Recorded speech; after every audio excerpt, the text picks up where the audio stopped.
닐 앤더슨 박사가 쓴 책 중에 내가 누구인지 이제 알았습니다 라는 그런 책이 있습니다. 이 책에서 이 앤더슨 박사는 당신은 누구입니까? 라고 질문을 합니다. 단순한 우리의 이름을 묻는 그런 질문이 아닙니다. 그리스도인으로서 그리스도인다운 그런 성숙한 신앙과 삶의 변화로 인한 그러한 인생의 진정한 가치를 묻는 아주 중요한 질문이다라는 것입니다. 여러분, 내가 누구인지를 아는 것이 이 신앙생활에 있어서 아주 기본적인 그러한 질문입니다. 제가 성도님들에게 질문을 하겠습니다. 당신은 누구십니까? 아니, 우리는 누구입니까? 우리가 조금 전에 성경에서 본 것처럼 바로 그리스도인입니다. 여러분, 그렇다면 이 그리스도인이라는 것이 도대체 무엇입니까? 오늘 이 본문은 여러분들이 너무나도 잘 알고 계시는 그런 본문입니다. 안디옥 교회에 대한 그런 설립 과정과 또한 이 교회의 아름다운 헌신, 그리고 결국에는 처음으로 이 그리스도인이라 일컬음을 받게 된 사연들을 소개하고 있는 본문입니다. 또한 안디옥 교인들은 처음으로 그리스도인이라고 불렸기 때문에 모든 그리스도인의 모범이라고도 볼 수 있다라는 것입니다. 우리가 오늘 이 본문을 통해서 이 안디옥 교회는 어떻게 그리스도인이라고 불렸고 저와 여러분은 그것을 통해서 그리스도인은 어떻게 살아야 하는지 우리가 알아보고 또한 실천하는 그런 귀한 시간 되기를 원합니다. 여러분, 어떤 사람이 그리스도인입니까? 첫 번째로는 환난 당할 수도 있는 사람이 바로 그리스도인입니다.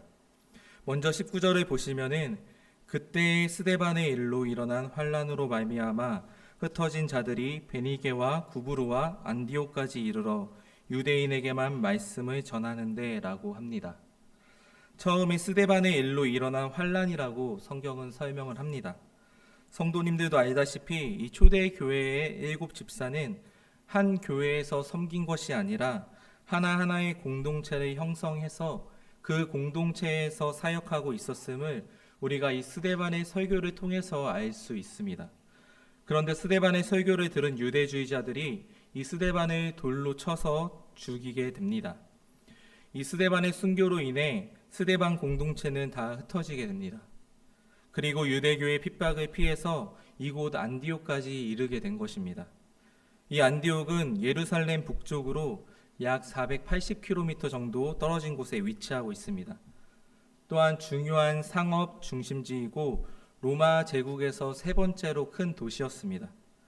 로마 제국 치하에서 이 안디옥은 수리아의 수도가 되었지만 이교도들 가운데 성행했던 그런 악한 풍조들과 성적 부도덕을 부추기는 이교적 제의를 위한 예배 중심지였습니다. 다시 말해서 이곳을 신들에 거쳐 즉 신들로 가득한 국제 도시였다라는 것입니다. 이곳에 안디옥 교회가 세워진 것이고 이런 환경에서 이 교회가 생겨났지만 자신의 사명을 가지고 더 넓은 세계를 위해서 이 순교의 피를 흘렸던 교회가 바로 이 안디옥 교회였다라는 사실입니다. 이유는 단 하나입니다. 바로 이들이 예수님을 믿었기 때문입니다.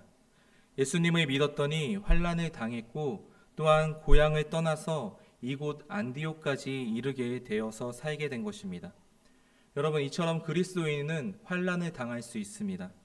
아니, 환난 당하는 것이 당연할지도 모릅니다. 세상의 가치와 그리스도인의 가치는 차원이 다르기 때문에 어떻게 환난이 없겠습니까? 당연히 문제가 생길 수 있고 환난이 있을 수 있다라는 것입니다. 안디옥 교회 그리스도인은 그것을 당연하게 받아들였습니다. 이게 다 예수님 때문이라는 원망도 없었고 남을 탓하지도 않았다라는 사실입니다. 저와 여러분도 이 하나님의 은혜로 말미암아 그리스도인으로서 이 땅에서 살아가고 있습니다. 그리고 이 땅에서 살아가기에 분명 세상의 방법과 우리는 많이 부딪힐 수 있고 또한 환난이 올 수도 있습니다. 그럼에도 불구하고 저와 여러분은 이 환경의 지배를 받는 것이 아니라 정말 하나님만 바라볼 수 있는 저와 여러분들이 되기를 원합니다. 두 번째로는 선교하는 사람이 바로 그리스도인이다라고 할 수 있습니다. 본문 20절을 우리가 함께 읽도록 하겠습니다. 시작. 그 중에 구브로와 구레네 몇 사람이 안디옥에 이르러 헬라인에게도 말하여 주 예수를 전파하니. 아멘. 그 중에 구브로와 구레네 몇 사람이 안디옥에 이르러 헬라인에게도 말하여 주 예수를 전파했다라고 합니다. 지금까지 예루살렘 박해에서 피해 도망친 그런 헬라파 유대인 제자들은 이 자기들의 복음 전파 활동을 여러 지역의 이 유대인 공동체에만 국한을 시켰습니다. 안디옥에 와서도 처음에는 유대인에게만 복음을 전했습니다. 그러나 구브로와 구레네 몇 사람이 드디어 이 헬라인들에게도 복음을 전하게 된 것입니다. 물론 이 구절은 번역상의 차이가 있을 수 있습니다. 헬라인은 헬라말을 쓰는 사람인데 이 말은 헬라인 또는 헬라말을 하는 그런 유대인이라고 우리가 번역을 할 수도 있다라는 것입니다. 번역상의 문제이지만 결국은 이 헬라인들에게 복음을 전했다라는 사실입니다. 성경대로 이 구절을 이해한다면 안디옥에서 드디어 이방인들에게 복음을 전하는 선교의 사명을 감당하고 있다라는 사실입니다. 안디옥 교회가 성장할 수 있었던 이유는 다름이 아니라 이 선교의 사명을 갖고 있었기 때문입니다. 또한 주의 손이 이들과 함께 하셨기 때문입니다. 여러분, 그들은 고향에서 핍박을 피해온, 쉽게 이야기하면은 난민들이었습니다. 그들은 돈을 벌기 위해서 큰 도시 안디옥으로 온 사람들도 아니고 더 잘 살기 위해서 떠나온 사람들도 아닙니다. 단지 예수 그리스도를 믿기 위해서 떠나온, 어쩌면 예수님 때문이라고 원망하며 또한 예수님을 떠날 법한 그러한 사람들이었다라는 것입니다. 이들은 자신의 삶마저도 힘든 모습임에도 불구하고 오히려 이 예수 그리스도를 다른 사람들에게 전했다라는 것입니다. 이러한 안디옥 교회의 모습이 바로 참된 그리스도인의 모습인 줄 믿으시기 바랍니다. 21절을 보면은 주의 손이 그들과 함께 하심에 수많은 사람들이 믿고 주께 돌아오더라 라고 합니다. 여러분, 선교 사역의 목적과 이 회심 사건에서 가장 중요한 내용은 그들이 믿고 주께로 돌아오는 것에 있습니다. 21절을 보니까 주께 돌아오고 있다라고 합니다. 이방인들은 이 기독교의 메시지를 자신들이 오랫동안 기다려왔던 것으로 받아들이고 또한 복음을 믿고 주 예수님께 충성을 바쳤다라는 사실입니다. 안디옥 교회의 성도들의 헌신을 보시고 주의 손이 함께 함으로 부응하고 있습니다. 하나님의 능력이 그들을 도우심으로 말미암아 이 안디옥 교회는 크게 성장하고 있다라는 사실입니다. 수많은 사람들이 이 복음을 듣고 돌아온 것입니다. 여러분, 하나님께서는 전지전능하신 바로 창조주이십니다. 이건 우리가 다 알고 있는 그런 생각 없이 그냥 버릇처럼 하는 말이 아닙니다. 이 말은 진실이다라는 사실입니다. 우리도 할 수 있다라는 것입니다. 우리가 그리스도인의 모습으로 예수님을 최우선으로 하고 또한 모든 일의 최고의 가치로 예수님을 생각한다면 우리 낙산교회도 제2의 안디옥 교회처럼 될 수 있다라는 것입니다. 그렇기 때문에 저와 여러분은 예수님을 최고의 가치로 삼으시고 내가 만난 그 주님을 이웃에게 전할 수 있기를 원합니다. 그러기 위해서는 우리가 먼저 예수님을 만나야 하고 예수님만이 나의 삶의 이유라고 우리가 고백해야 합니다. 그것이 바로 그리스도인이다라는 사실입니다. 여러분, 예수님은 우리의 삶의 현장에서도 함께 계십니다. 교회에서뿐만 아니라 언제나 우리와 함께 하십니다. 그렇기 때문에 저와 여러분은 우리의 삶의 현장인 이 선교지에서도 그리스도인답게 살 수 있기를 원합니다. 예수님이 최고의 가치임을 성도 여러분들은 믿으십니까? 돈과 명예 그리고 공부가 아니고 또한 건강이 아니고 예수님이 최고의 가치인 줄 믿으십니까? 오직 예수님만이 우리의 가치인 것을 우리가 믿고 고백할 수 있기를 원합니다. 지금은 경제적으로 조금 힘드니까 주일날도 일을 하고 영업도 하고 나중에 경제적으로 좋아지고 사업도 잘 되면 그때부터 열심히 예수님을 믿어야겠다. 이러한 생각은 안디옥 교회에서 볼 수 없는 것이었습니다. 그들은 예수님을 위해서 아주 먼 도시로 이주를 했고 또한 예수님을 위해서 살았으며 또한 예수님을 위해 죽었던 사람들이었습니다. 안디옥 교회 교인들을 사랑하신 하나님이 바로 저와 여러분의 하나님이시고 우리의 하나님이신 줄 믿으시기 바랍니다. 하나님은 준비가 언제나 다 되신 분이십니다. 그렇기 때문에 저와 여러분이 준비가 되어야 한다라는 사실입니다. 우리가 선교의 사명을 가지고 내가 머무르고 있는 그곳이 이곳이 선교지구나라고 생각을 가지고 이 세상에서 예수 그리스도의 복음을 전할 수 있기를 원합니다. 세상을 향해 외칠 수 있는 저와 여러분들이 되기를 바랍니다. 여러분, 어떤 사람이 그리스도인입니까? 세 번째로, 위로하고 격려하는 사람이 바로 그리스도인입니다. 안디옥의 새로운 상황이 이 예루살렘에까지 전해졌을 때에 이 예루살렘 교회의 지도자들은 그 상황을 인식을 했습니다. 그리고 이 안디옥을 살피기 위해서 바나바를 보냅니다. 이 바나바는 안디옥의 이방인들에게 복음을 전하기 시작했던 몇몇 사람들처럼 구브로에서 태어난 그런 유대인이었습니다. 이 바나바는 모교회의 대표자로 이 안디옥에 파견이 된 것입니다. 이 바나바가 안디옥에 도착을 했을 때 유대인들과 헬라인들이 예수님을 믿게 된 회심 사건과 새 신자들의 삶 속에서 보이는 이 하나님의 은혜가 하나님의 능력을 행하신 결과라는 사실을 이 바나바는 인식하고 있었습니다. 예루살렘에서부터 알고 있었던 자기와 같은 유대인인 구브로와 구레네 출신자들의 이 선교 사역을 하나님께서 복되게 해주신 사실에 기쁨이 충만해졌고, 또한 이 안디옥의 이방인들에게 자신이 할 수 있는 모든 격려를 이 바나바는 했다라는 것입니다. 바나바는 새 신자들에게 이 굳건한 믿음으로 주와 함께 머물러 있으라라고 합니다. 굳건한 믿음으로 번역된 헬라어 표현은 십자가에서 죽으시고 부활하시고 영광 받으신 예수님을 이스라엘의 메시아이자 세상의 구주로 믿겠다라는 결단과 이 자신의 삶과 행동의 근본 변화를 위해 성령을 의존하는 것으로 묘사를 하고 있습니다. 바나바는 그들에게 그들이 믿음이 주께 계속해서 충성을 다하라고 촉구를 합니다. 그리고 그토록 훌륭한 인격과 믿음이 있는 사람, 성령이 충만한 사람의 존재로 인해서 이 선교사들과 회심자들은 필요한 자극을 받아 전도를 더욱더 힘있게 해 나갈 수 있었습니다. 이처럼 저와 여러분들도 먼저 하나님의 은혜를 경험한 자들로서 우리가 주변을 돌아보면서 격려할 수 있는 저와 여러분들이 될 수 있기를 원합니다. 마지막으로, 그리스도인은 용서하는 사람입니다. 안디옥은 스데반의 일로 일어난 환란을 피해서 이 생겨난 교회라고 앞에서 살펴보았습니다.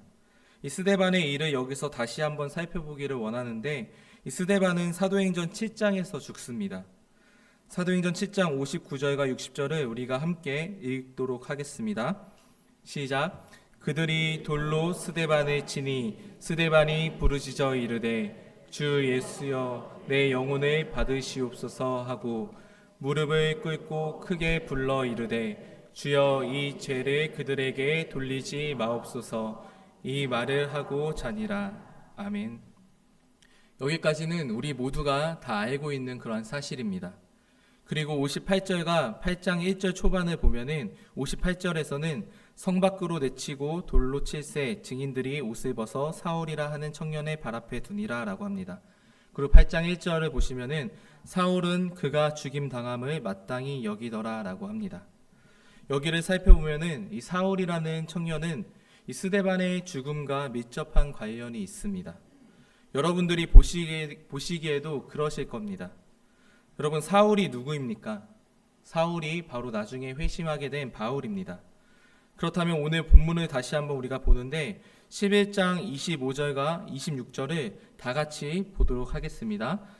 시작. 바나바가 사울을 찾으러 다소에 가서 만남에 안디옥에 데리고 와서 둘이 교회에 1년간 모여 있어 큰 무리를 가르쳤고 제자들이 안디옥에서 비로소 그리스도인이라 일컬음을 받게 되었더라. 아멘. 여기 누가 나오고 있습니까? 바로 사울이 나옵니다. 스데반 공동체가 흩어지게 된 이유는 바로 스데반의 죽음이었습니다. 그리고 그 죽음에 가장 밀접한 관련을 가지고 있는 사람이 바로 사울입니다. 그런데 그 사울이 바나바와 함께 이 안디옥 교회에서 가르치고 그 제자들이 그리스도인이라 일컬음을 받게 되었다라는 사실입니다. 성도님들은 어떠한 생각이 드십니까? 너무나 멋지지 않습니까? 우리가 안디옥 교회의 교인의 입장으로 본다면 아니 그들도 그랬을 것입니다. 어떻게 보면 철저히 원수이며 죽여도 시원찮을 사람이 바로 사울이었습니다. 그가 어떻게 보면 담임 목사님을 죽였고 그 때문에 핍박받아서 좋은 고향을 뒤로하고 타향살이를 하고 있는 것입니다. 또한 안정된 직장을 다 그만두고 하루 벌어 살아가고 있는데 이 사울이 원수가 아니고 무엇이겠습니까? 저 같으면 그 사울을 받아들이지 못했을 것입니다. 그런데 이 안디옥 교인들은 어떻게 하고 있습니까? 아무 말 없이 1년간 사울에게 말씀을 배우고 그의 제자가 되었다라는 것입니다.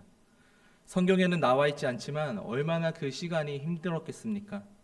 그들도 난상 토론을 하고 또한 투표도 하며 반대하고 아마 그랬을 것입니다.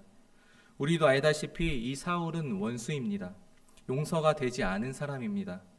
그런데 안디옥 교회인들은 대단하지 않습니까? 이 원수 사울을 용서했다라는 것입니다. 용서한 것뿐만 아니라 자신들의 교회의 사역자로 위임하고 그의 말에 순종했다라는 것입니다. 얼마나 멋지지 않습니까? 원수를 사랑하라는 이 예수님의 말씀에 순종하는 이 멋진 안디옥 교인이 바로 그리스도인이다라는 사실입니다. 제가 군대에 있을 때 정말 너무나 용서가 안 되고 보기만 하면 화가 나고 했던 그런 사람이 있었습니다. 그때는 저도 혈기왕성했기 때문에 몰래 그 사람의 주소를 찾아서 외우기도 했습니다. 그리고 어느 날 도를 넘는 행동을 하기에 제가 이성을 잃어버릴 뻔했습니다. 속으로는 너 죽고 나 죽자 이런 심정이었던 것 같습니다. 그런데 정말 그 순간 제 마음에 이러한 생각이 들었습니다. 너는 겨우 그 정도도 화나고 그렇게 분하고 억울해하느냐? 나는 모든 사람들에게 온갖 욕설과 고난을 받았고 너를 위해 십자가를 지었는데, 이러한 생각이 제 마음속에 딱 왔던 것입니다. 예수님께서는 우리의 죄를 위해서 이 침뱉음을 당하고 저주와 욕설 또한 살에 찢는 그런 채찍으로 맞으시면서 아무런 자존심도 그리고 혈기도 어떠한 변명도 없이 묵묵히 우리의 십자가를 지시고 그 골고다 길을 올라가셨습니다. 손과 발에는 못이 박히고 또한 조롱하던 그 무리들을 저주하지 않으시고 오히려 고통의 십자가 위에서도 저들의 죄를 용서해 달라고 하셨던 그 예수님의 음성이 제 가슴을 때리는 것 같았습니다. 그 정도 욕먹고 그 정도 맞고 그 정도 괴롭힘 당했던 것이 어떻게 고난이냐고 분해하고 너 죽고 나도 죽자라는 마음을 갖게 되었을까요? 여러분, 예수님이 저와 여러분에게 보여주신 사랑은 이 예수님의 온갖 고통과 그런 핍박도 당하면서도 그들을 향해 저주가 아닌 그런 용서를 구하셨다라는 것을 우리가 잊지 않기를 원합니다. 말씀을 정리하기를 원합니다. 저와 여러분은 누구입니까? 저와 여러분은 바로 그리스도인입니다. 그리스도인은 환난을 당할 수 있습니다. 당연히 당하게 될 것입니다. 그 이유는 세상이 말하는 가치와 우리가 생각하는 가치가 완전히 다르기 때문입니다. 또한 그리스도인은 선교와 전도를 해야 합니다. 하나님께 받은 사랑과 은혜를 우리만 누려서는 안 된다라는 것입니다. 그리고 우리가 하나님의 은혜를 빚진 자로서 우리가 우리의 주변을 돌아보고 격려와 위로를 해줄 수 있어야 한다라는 사실입니다. 또한 저와 여러분은 그 누구도 용서할 수 있는 그러한 굳건한 믿음을 지킬 수 있기를 바랍니다. 우리가 말로는 그리스도인이라고 하면서 행동은 아닌 겉모양만 그리스도인인 건 아닌지 우리가 돌아볼 수 있기를 원합니다. 여러분, 예수님이 당하신 고난이 누구 때문이었습니까? 누구를 위해서 예수님께서는 십자가를 지셨습니까? 나의 죄 때문이고 그 죄를 용서하기 위해서 고난을 당하셨습니다. 이 사실을 믿으십니까? 하나님이 우리를 너무 사랑하심으로 이 독생자를 주셔서 하나님의 형상으로 회복시킨 그 사랑에 우리가 감동하며 우리도 안디옥 교회처럼 예수님의 진정한 제자가 되고 진정한 그리스도인이 될 수 있기를 원합니다. 안디옥 교회가 이 선교의 사명과 예수님의 모습에 본을 받아 용서하여 아름다운 교회가 되었듯이 우리 낙산교회가 정말 하나님이 보시기에 아름다운 그리스도인이 넘쳐나는 제2의 안디옥 교회가 되기를 주님의 이름으로 소망합니다.